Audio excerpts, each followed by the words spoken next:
YCP నుంచి మోహన్ రెడ్డి గారు, ఏంటి నిజంగానే నియోజకవర్గంలో ప్రజలకు అందుబాటులో ఎమ్మెల్యేలు ఉండడం లేదా, లేదంటే అది చంద్రబాబు గారి ప్లాన్?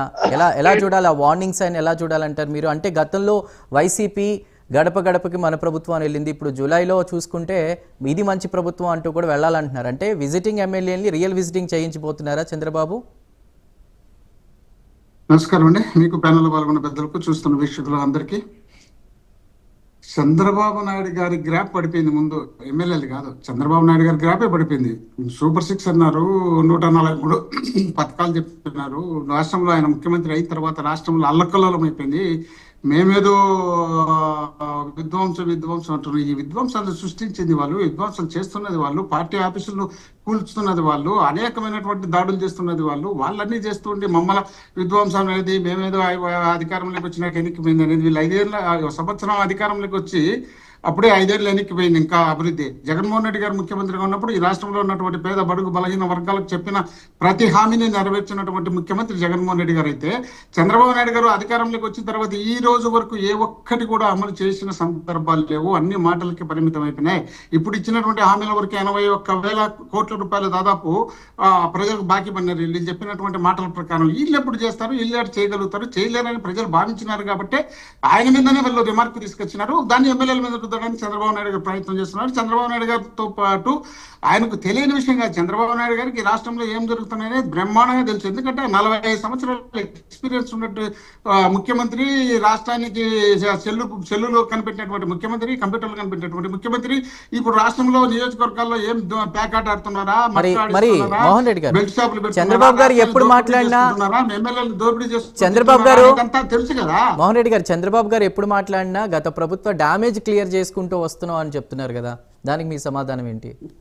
వాళ్ళు అధికారంలోకి వచ్చినప్పటి నుండి ఇప్పటి వరకు ప్రతిరోజు ఎమ్మెల్యే నుండి మండల ప్రెసిడెంట్ నుండి వాళ్ళకి సంబంధించినటువంటి పార్టీ క్యాడర్ ఎవ్వరు కూడా జగన్మోహన్ రెడ్డి ఏమయ్యా పథకాలు లేదంటే జగన్మోహన్ రెడ్డి, ఏమయ్యా ఆడ అల్లర్లు జరిగినాయంటే జగన్మోహన్ రెడ్డి, ఏమయ్యా ఇక్కడ ఈ ప్రాంతంలో అభివృద్ధి జరగలేదంటే జగన్మోహన్ రెడ్డి. మొత్తం ఆయన పేరు తప్ప వీళ్ళు అసలు ఉచ్చరించినటువంటి సందర్భాలు రాష్ట్రంలో ఏ ఒక్క నాయకులు కూడా లేదు. కేవలం జగన్మోహన్ రెడ్డి గారు జపం చేయడమే వీళ్ళు పనిగా పెట్టుకొని పని ముందుకు పోతున్నారు తప్ప, వీళ్ళు చెప్పినటువంటి ఏమైనా చేస్తే కదా, చేయకుండా ఆయన పేరు చెప్పుకొని వీళ్ళు నడుస్తున్నారు తప్ప, ఆయన పేరు మీద వీళ్ళు ఏదో లబ్ధి పొందాలని చూస్తున్నారు తప్ప. ఇప్పుడు మేము విధ్వంసం చేసినామని వాళ్ళు అంటున్నారు. విధ్వంసం అంటే ఏంటి? దాదాపు 7 లక్షల కోట్లు అప్పు అని వాళ్ళు అసెంబ్లీలో చెప్పినారు. ఇంతకుముందు వీళ్ళు ఏమన్నారు, 14 లక్షల కోట్లు అప్పు చేసినామని చెప్పి వీళ్ళే చెప్పినారు. తర్వాత 7 లక్షల కోట్ల లేదు 3,30,000 కోట్లు మాదైతే వాళ్ళు దాదాపు 4 లక్షల కోట్లు వాళ్ళు దగ్గర వాళ్ళు చేసినారు. ఇన్ని అప్పులు చేసినంత వాళ్ళు చేసి వాళ్ళు విధ్వంసం సృష్టించడం ఏమంటే ఎక్కడ విధ్వంసం అవుతుంది? వాళ్ళు చేసినప్పుడు విధ్వంసం లేదు తప్ప మేము చేసినప్పుడు విధ్వంసం లేదు. విధ్వంసం అనేది వాళ్ళు ఒక టైటిల్ లాగా పెట్టుకొని అది జగన్మోహన్ రెడ్డి గారికి వృత్తి, అనవసరంగా జనాలకు మెప్పించాలనే ఉద్దేశంలో భాగంగా ఈ విధంగా చేస్తున్నారు. కాబట్టి జనం గమనిస్తున్నారు, కాబట్టి వీళ్ళని దూరం పెట్టాలని ఆలోచనలో ఉన్నారు. కాబట్టి జగన్మోహన్ రెడ్డి గారు బయటకు వచ్చే జనం బ్రహ్మాండంగా తండాలుగా వచ్చి దానికి నీరాజనం పడుతుంటే దాన్ని భరించలేక ఆయన మీదనే కేసులు పెట్టడానికి ప్రయత్నం చేస్తున్నారు. గతంలో కార్యకర్తలు, నాయకులు ఏదైనా చిన్న కేసులు పెట్టేది గతంలో చూసిన గత పాలనలో.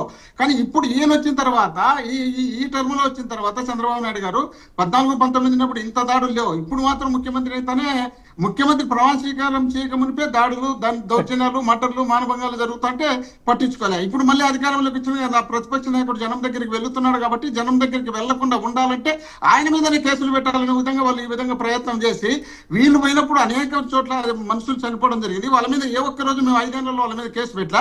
ఒంగోలులో 8 మంది చనిపోయినారు, గుంటూరులో 4 చనిపోయినారు, పుష్కరాల్లో 29 మంది చనిపోయినారు. పవన్ కళ్యాణ్ గారు అనంతపురం అంటే ఏంటి మోహన్ రెడ్డి గారు, జగన్మోహన్ రెడ్డి గారికి భయపడుతున్నారా? మోహన్ రెడ్డి గారు జగన్మోహన్ రెడ్డి గారికి భయపడుతున్నారా చంద్రబాబు? అంటే సత్తెనపల్లి కావచ్చు, అక్కడ పర్యటన పరామర్శించడానికి వెళ్ళినప్పుడు వచ్చిన జనాన్ని చూసి ఆయన భయపడుతున్నారా? 100% అనుమానం ఎందుకు అందులో?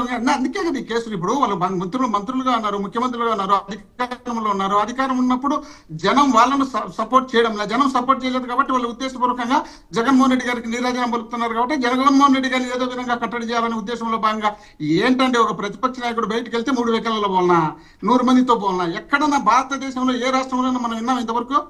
ఇంత దారుణంగా మాట్లాడేది, ఇంత దారుణంగా కండిషన్లు పెట్టేది, ఇంత దారుణంగా కేసులు పెట్టేది. ఆయన ఎంత తిరిగితే కేసులు పెడతారు, ఆయన తిరిగితే కేసులు పెడతారు, మాట్లాడితే కేసులు పెడతారు, ధర్నాలు తెచ్చి కేసులు పెడతారు. ఒంగోలు జగన్మోహన్ రెడ్డి గారి పర్యటనలో 15,000 మంది మీద కేసు పెడతారంటే ఏం మాట్లాడుతున్నారు వీళ్ళు, ఏం చేస్తున్నారు వీళ్ళు? అసలు కనీసం సోయ ఉంది వీళ్ళు చేసే పనులకు, ఏమన్నా అర్థం ఉందా? అర్థం లేకుండా ఇష్టం వచ్చినట్టు వీళ్ళు అభియోగాలు మోపుకుంటూ వెళ్తే మనకు జనం భయపడతారు. భయపడి మనం చెప్పినట్టు అనే ఉద్దేశంలో భాగంగా చేస్తున్నారు, కానీ జనం భయపడే పరిస్థితుల్లో లేరు.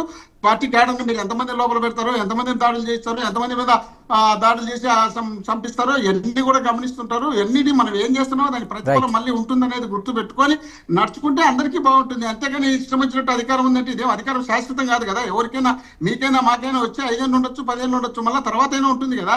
అందులో మీ నాయకత్వం వేరు, మా నాయకత్వం వేరు. ఇంకా 30 సంవత్సరాల అధికారం రాజకీయ నాయకుడుగా ఉండే నాయకుడు మా రైట్ మోహన్ రెడ్డి గారు చేస్తే మళ్ళీ అయిపోతుంది, రిటైర్డ్ అవుతాడు. కొట్టుకొని మీరు ఇన్ని దాడులు, ఇన్ని దౌర్జన్యాలు, ఇన్ని అక్రమ కేసులు ఈ విధంగా పెడితే నష్టపోయేది మీరే అనేది గుర్తు పెట్టుకొని నడుచుకుంటే బాగుంటుందని చెప్తున్నా. రైట్ మాట్లాడదాం మోహన్ రెడ్డి గారు. తిరుత్తని